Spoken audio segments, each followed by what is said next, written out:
Yo, what is up, guys? Today we're talking about the upcoming fight between Drako Rodriguez and Aiemann Zahabi at UFC Fight Night Thompson vs. Neal. This fight is a bantamweight fight. Drako Rodriguez 7-1. His only loss as a pro MMA fighter, coming to Tony Gravely about 2.5 years ago by knockout. That was his only ever loss. He's just got to win on Dana White's Contender Series against Mana Martinez by submission, triangle choke submission around 3 months ago. He's 24.5 years old, 5 foot 9 inches tall, and has a reach of 69.5 inches. Aiemann Zahabi is currently 7-2, coming off of 2 straight losses. His only 2 pro MMA losses to Vince Morales by unanimous decision and Ricardo Ramos by knockout by spinning a back elbow. Absolutely insane. Drako Rodriguez is the favorite in this one, currently sitting around -200 as the moderate favorite to win this fight. Aiemann Zahabi is currently the +165 slight underdog to win this fight.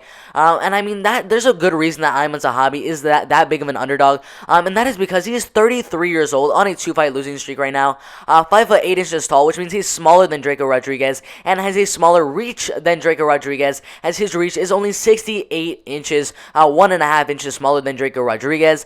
And I mean, if you look at the Tabology prediction for this fight, it is heavily favoring Drako Rodriguez to win the fight. Out of 900 different votes on these Tabology predictions, 80% of the vote are going for the -200 favorite in Drako Rodriguez to win the fight, mainly by unanimous decision. Obviously, there's some people, maybe like 40 or 50 people that think he's going to get a submission, and then 40 or 50 people that think he's going to get a knockout in this fight. I honestly think this fight is going to go all the way. One of these two fighters is either going to get a unanimous or split decision win in this fight. And if you look at the 20% of votes that are going for Aiemann Zahabi to win the fight, most of them are saying that he's going to win the fight by unanimous decision. But just like Drako Rodriguez, there are some people out there that think that Aiemann Zahabi is going to get a finish in this one. I think that is very unlikely from either fighter to get a finish. I think it's more likely that Drako Rodriguez gets a finish because he has very good submission skills from the bottom and the top. He's amazing at grappling, so he could possibly get a submission in this fight. But overall, I think the fight's going to go all the way, and one of these fighters is going to get a unanimous or split decision win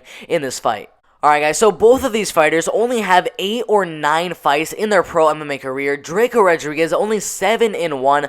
He had a very good amateur career. If you look at that amateur career, he started with a first round knockout, a second round rear naked choke submission, a first round rear naked choke submission, a first round armbar, a second round knockout, a second round knockout again over Anthony Springteen, another unanimous decision win over Jordan Graham, a second round knockout win over DeAndre Anderson, a decision win over Jacob Thrall, a first round knockout win over Rainy Casito, a 4th round knockout win in a main event in his amateur career against Julius Lopez, a unanimous decision win over Yanu Young, and then a first round guillotine choke submission win over Dominic Martin. And at that point in his amateur career, he was 13-0 as an amateur fighter. That is absolutely insane. And finally, in 2017, I believe in October, he ended up having his first ever pro MMA fight against Derek Perez in KOTC.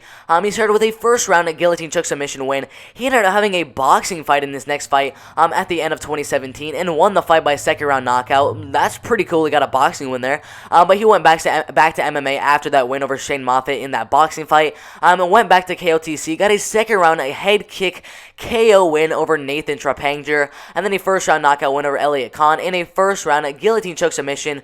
But in his next fight, as I said at the beginning of the video, in a main event inside a KOTC at Territorial Conflict, against someone who's doing very good so far inside the UFC, just got a decision win over Geraldo de Freitas inside the UFC. In Tony Gravely, he ended up getting his first ever pro MMA loss in that fight in a main event, and he lost the fight by 5th round KO. It was a very back and forth fight between Tony Gravely and Drako Rodriguez, but at the end of that very 5th round, with literally a minute and 11 seconds left in the whole fight, ended up losing the fight by knockout. Came back after that loss to Tony Gravely with a first round armbar submission win over Shane Moffitt, then a unanimous decision win over Fard Muhammad. Got a shot on Dana White's Contender Series, I believe on September 8th of this year, and got a first round triangle choke submission win over Mana Martinez, and looks to make his first win inside the UFC here against Aiemann Zahabi. Alright guys, so Aiemann Zahabi, 7-2, is a pretty good record. Most of those losses came recently against very good fighters inside the UFC.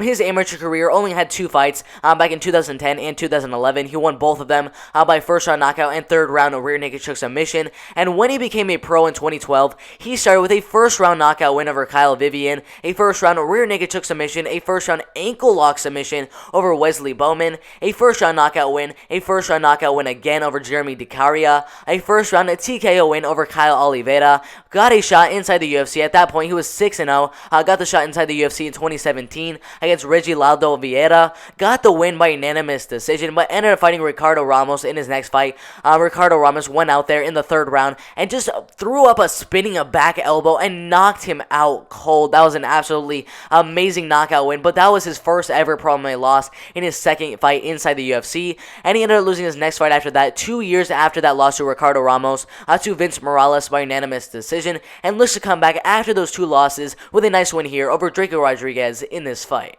Alright guys, so if you look at how Aiemann Zahabi actually ends up winning his MMA fights, 3 of his wins have come by knockout, 3 of his wins have come by submission, and just 1 of those wins have come by unanimous decision. So he really spreads it out on how he wins his fights.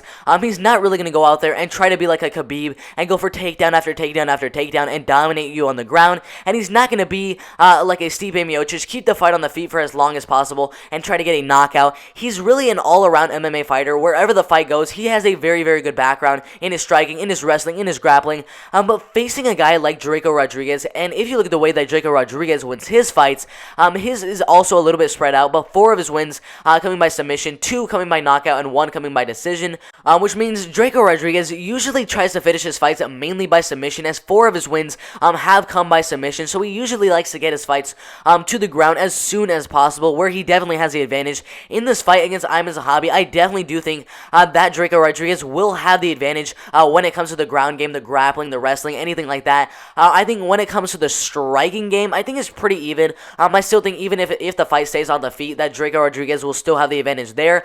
Maybe Aiemann Zahabi has the power advantage when it comes to pure striking. I definitely think Drako Rodriguez has the advantage there. But obviously Drako has the better grappling, so he's going to want to keep the fight on the ground in this fight. And if he can keep the fight on the ground, or even keep the fight on the feet and go for takedowns, and use his takedowns to get him better striking positions on the feet, I definitely do think that Drako Rodriguez is going to dominate the fight. I don't see a finish from Drako Rodriguez. I think the fight's going to go all the way, and I have Drako Rodriguez winning the fight by unanimous decision.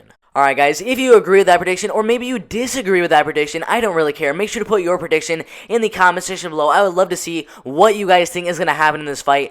Do you guys think that Drako Rodriguez is going to keep the fight on the ground, keep the fight on the feet? Do you think he's going to dominate and get a knockout in the first round? Or do you think Aiemann Zahabi is going to go out there and get a head kick KO? I mean, honestly, anything can happen. This is an MMA fight. Just make sure to put your predictions in the comment section below. Make sure to like the video if you do like the video. It really helps out with the YouTube algorithm. Make sure to subscribe to the channel and turn on post notifications so you guys don't miss when I post a new video. I post videos almost every single day. UFC predictions, Bellator predictions, LFA predictions, Invicta FC predictions, PFL predictions. There are so many fight promotions out there I could do predictions for. So make sure to subscribe so you don't miss when I post a new video. This has been a very fun video to record with you guys. But I'm out of here, guys.